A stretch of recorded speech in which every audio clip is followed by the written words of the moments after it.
Fala comigo, meu alecrim jurídico, tudo bem com você? Meu nome é Daniela Menin, eu sou professora e advogada e te ensino aqui e nas redes sociais vizinhas a advogar com segurança. Tudo aquilo que a Faculdade de Direito não te ensinou. Bora lá?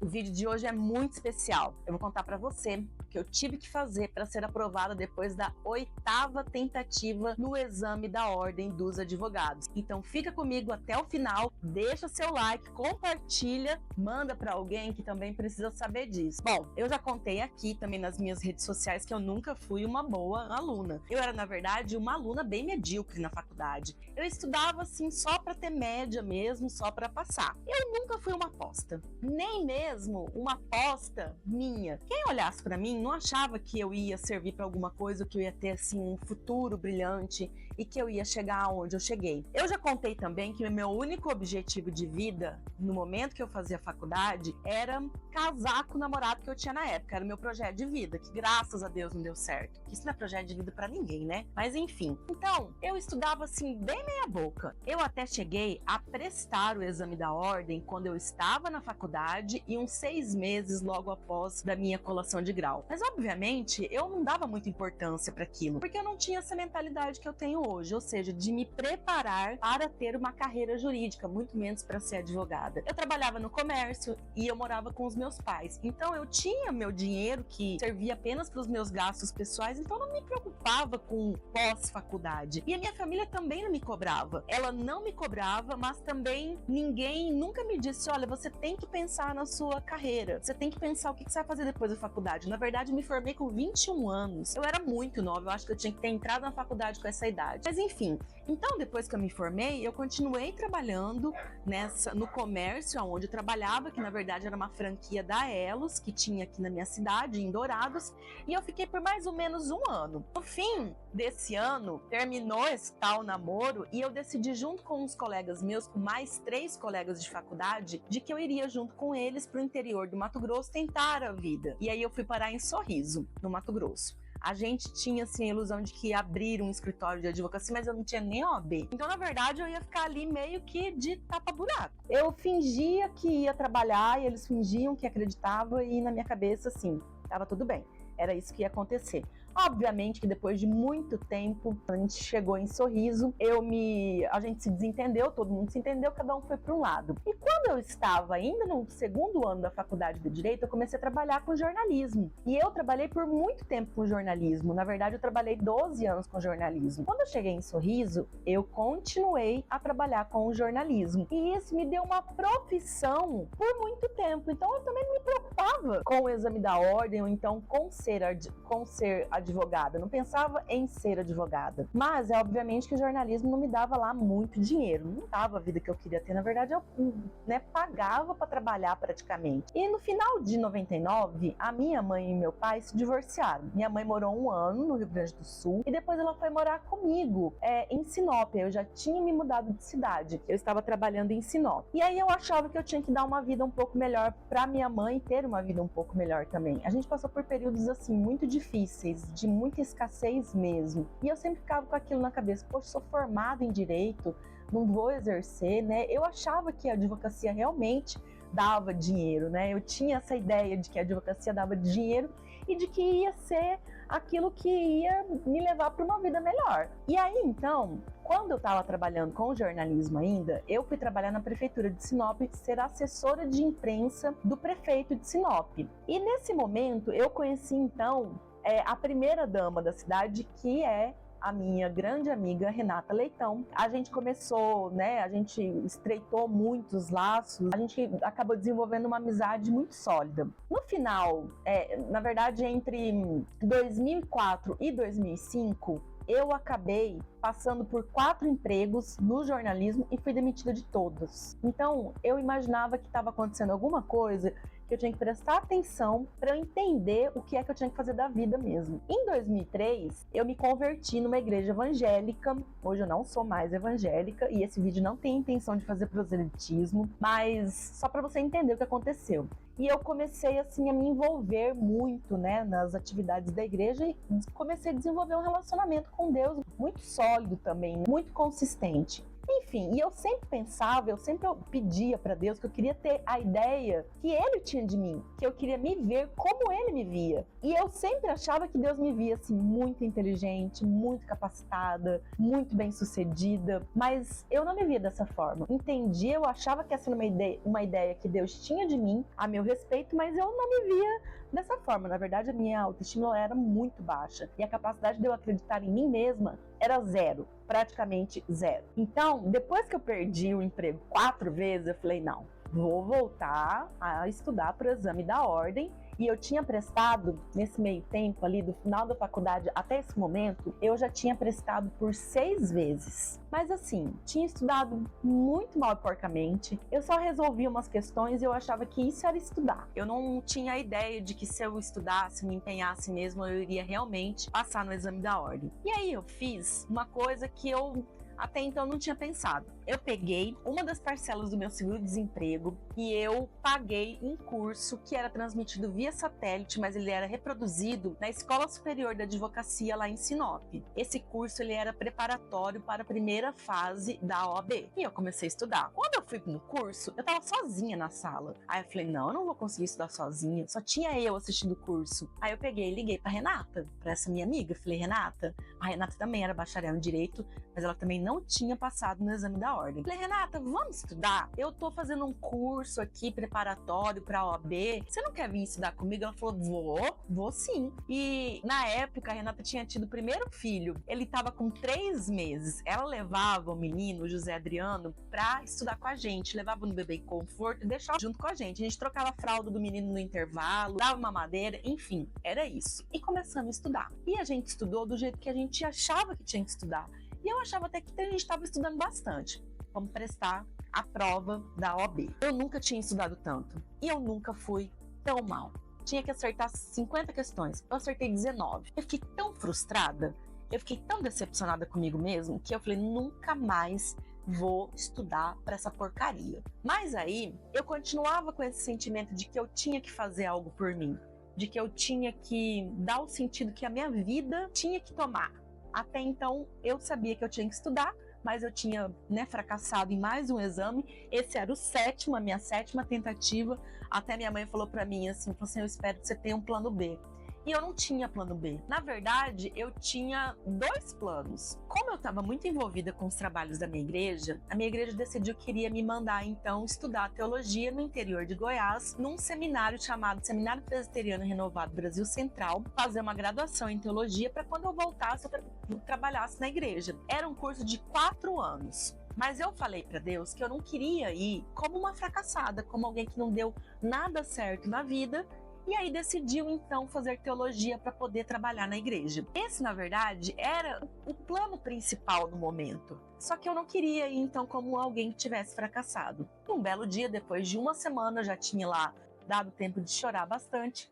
Ela me liga e falou assim, tomei uma decisão na sua vida. Eu falei, meu Deus, nós vamos voltar a estudar. Eu falei, Renata, eu não vou, eu tô muito desanimada e além disso eu não tenho mais dinheiro para pagar. Ela falou, não tem problema, eu vou conseguir uma bolsa para você. E era a primeira dama, né? Ela conseguiu uma bolsa para mim e eu comecei a estudar novamente, mas assim, muito desencanada. Eu já tinha decidido que eu ia fazer teologia, eu falei, o que der nisso daqui deu. Enfim, é assim que eu comecei, mas não é assim que eu terminei essa jornada. E vou te explicar por quê. Eu disse para Deus que eu não queria ir como fracassada. E eu comecei a orar para ele e falei assim, escuta, Senhor, é o seguinte, se eu não passar nesse exame da ordem, eu nunca mais vou contar para ninguém que eu sou formada em Direito, que eu sou bacharel, porque eu tenho vergonha de ser só bacharel. Eu quero ser uma pessoa que foi aprovada. Imagina eu ir, começar ali um ministério, trabalho na igreja como alguém que fracassou? Não quero isso. Então o Senhor lide com isso. O Senhor faça um milagre na minha vida, me faça ter autoconfiança, me faça ter clareza, me faça ter vontade de estudar, enfim, tudo isso. Porque senão eu vou ficar muito frustrada. Então a gente começou a estudar novamente. No final do ano, final de dezembro, a gente teve uma outra prova, que era a prova da primeira fase. Precisava acertar 50 questões e eu acertei 54. Ou seja, eu passei pela primeira e única vez na segunda fase. Essa foi minha 7ª tentativa. Eu juro que eu contei pelo menos umas 150 vezes aquele gabarito. E decidi que eu voltaria para Sinop no começo de janeiro, então, para poder estudar a segunda fase junto com a Renata. E isso eu fiz. Quando eu cheguei em Sinop, não ia ser transmitido a segunda fase desse curso que eu tinha feito, que era a primeira fase. E aí a Renata teve outra brilhante ideia, falando: a gente vai para Cuiabá, vamos estudar em Cuiabá, porque em Cuiabá a gente vai ter o curso presencial e lá nós vamos estudar. E a gente tinha decidido que ia fazer a segunda fase em direito penal. Eu não sabia nada de direito penal, nada. Eu nunca tinha escrito um recurso na minha vida. Mas eu sabia escrever habeas corpus e agora eu nem me lembro por quê. A OAB do Mato Grosso era a que mais reprovava no país. O exame ainda não era unificado. Ela era a que mais reprovava, mas ela aceitava o princípio da fungibilidade dos recursos. Ou seja, se você tivesse feito a fundamentação correta e ainda que a peça não fosse adequada, a OAB do Mato Grosso aceitava a sua peça e aí corrigia, esses fundamentos estavam certos e tinha mais 4 questões dissertativas. Aí eu falei pra Renata, mas habeas corpus eu sei fazer. Eu vou meter um habeas corpus aí, não quero nem saber, né? Já que a OAB vai aceitar. Ela falou, não, nós vamos aprender a fazer recurso. Pois bem, ela conseguiu pra gente ficar num hotel de graça, lá em Cuiabá, porque, né, o marido dela é prefeito, tinha os contatos, conseguimos ficar lá nesse hotel, um hotel 4 estrelas, muito bom. Eu, na verdade, fui privilegiada. E aí, a gente chegou no curso, chegamos de domingo para segunda, de madrugada, e quando foi na segunda-feira, cedo, nós fomos para a primeira aula do cursinho. Aí, minha gente, quando a gente chegou no cursinho, aí começou o sofrimento. Eu não sabia nada do que eles estavam falando. Tinha um professor, o Alfredo Gonzaga, que é um ótimo advogado, ótimo professor, se tornou um grande amigo. Eu lembro que ele entrou na sala e ele começou a fazer as perguntas sobre recurso, não sei o quê. Sabe quando uma sala sabe tudo? E eles respondem em coro. O que é tal coisa? Todo mundo respondia em coro. Eu olhei pra ele, eu olhei pra Renata, falei, do que eles estão falando? Ela olhou pra mim e falou, eu não tenho a menor ideia. Eu falei, e nós estamos fazendo o que aqui, meu Deus? Eu sei que os 3 dias que se seguiram, eu chorei 3 dias e 3 noites, sem parar, de desespero.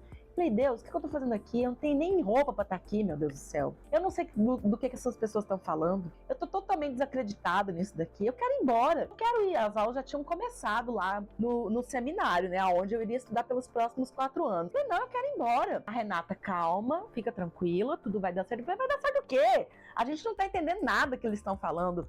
E aí, eu voltei a fazer aquela oração bem desaforada, falando, Deus, é o seguinte, ou você faz um milagre na minha cabeça pra eu começar a entender tudo que esse povo tá falando, ou então acabou pra mim. Era assim, uma oração muito sincera, mas muito desesperada.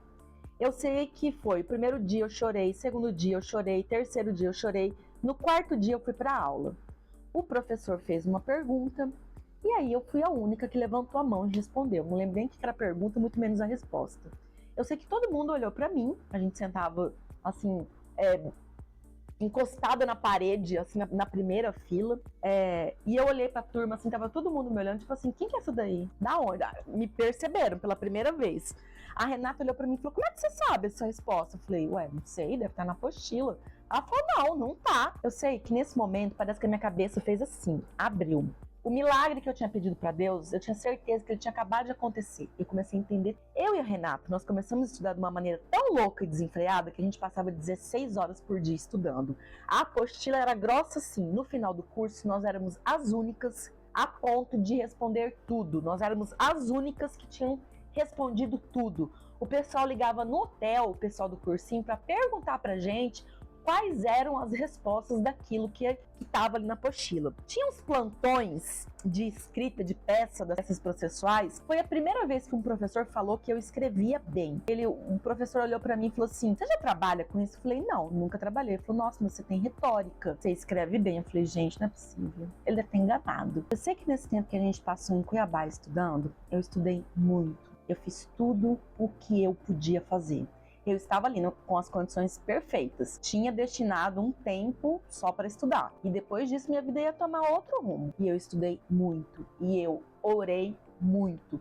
E toda vez que eu orava, eu falava, Deus, fala para mim, me dá um sinal que eu vou passar ou não. Eu abria no Evangelho de Lucas e de Mateus, que são correlacionados, Mateus 7, capítulo 7, versículo 7, e Lucas, capítulo 11, versículo 9, que fala basicamente, é Jesus ensinando os seus discípulos aquela passagem, pedi, dar-se-vos-á, batei e abrir-se-vos-á. Se um pai sabe dar coisas boas do seu filho, o que Deus não fará por vocês? Era mais ou menos isso.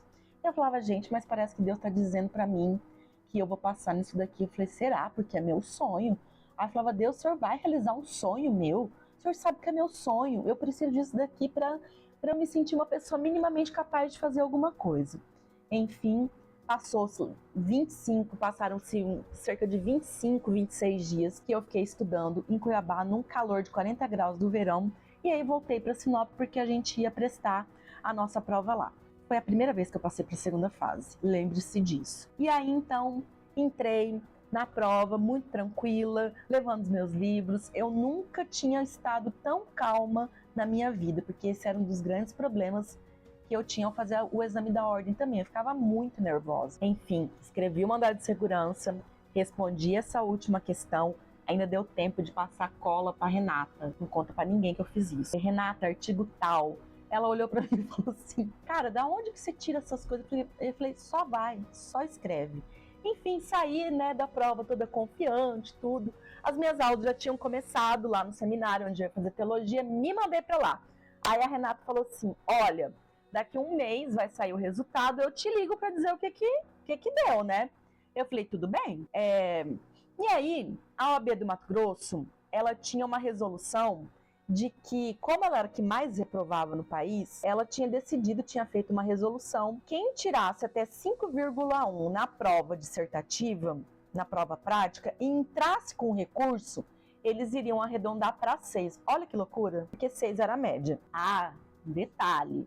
Isso foi muito importante. Quando eu cheguei no seminário, eu me deparei com um pessoal que já estava ali, né, mais adiantado no estudo da teologia, que eu achava que entendia mais de Deus do que eu entendia. E aí eu perguntava assim, olha, eu estou esperando o resultado do exame da ordem, e na minha cabeça, no meu coração, Deus está dizendo que eu vou passar. Porque eu abro sempre, eu faço minhas orações e abro sempre na mesma passagem, 2 evangelhos. Deus realiza sonhos? Realizaria um sonho só para me ver feliz? Aí os entendidos da teologia falavam, claro que não.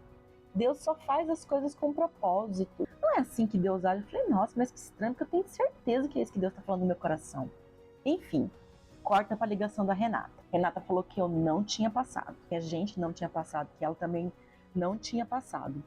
Aí eu fiquei quieta, deu uns segundos, ela falou, mentira, nós passamos, parabéns, doutora. Não é modo de dizer, mas eu caí sentada, porque as minhas pernas fraquejaram na hora e eu caí de bunda no chão. Ela falou, Dani, a gente passou, mas adivinha quanto que você tirou? Eu falei, mas essa é fácil, eu tirei 5,1 e deve ter arredondado para 6. Aí eu falei, não, mas peraí, eu não entrei com recurso para arredondar 5,1 para 6. Eu falei, não tem ideia, quanto foi que eu tirei? Ela falou, amiga, dos 250 que passaram para a segunda fase, você e mais 2 pessoas tiraram 10. Eu falei, o quê? Ela falou, você tirou 10. Eu falei, 10? Aquilo ficou ecoando na minha cabeça. Eu tirei 10 no exame da ordem. Nesse momento, eu me lembro dessa voz até hoje, falando no meu ouvido. Eu não disse que eu realizava sonhos. Foi Deus dizendo para mim que realizava sonhos. Que realizava o meu sonho de passar na OAB. E mais do que isso, ele destravou a minha mente. Ele curou a minha alma. Porque eu me achava um fracasso, eu me achava a derrota em pessoa e eu me achava burra. Nesse momento, eu entendi coisas assim muito importantes, que é isso que eu queria passar para você agora. Como eu disse, esse não é um vídeo para fazer proselitismo, para te converter de nada, não é isso. Estou contando a minha experiência. É muito importante você ter fé em Deus e principalmente fé em você mesmo.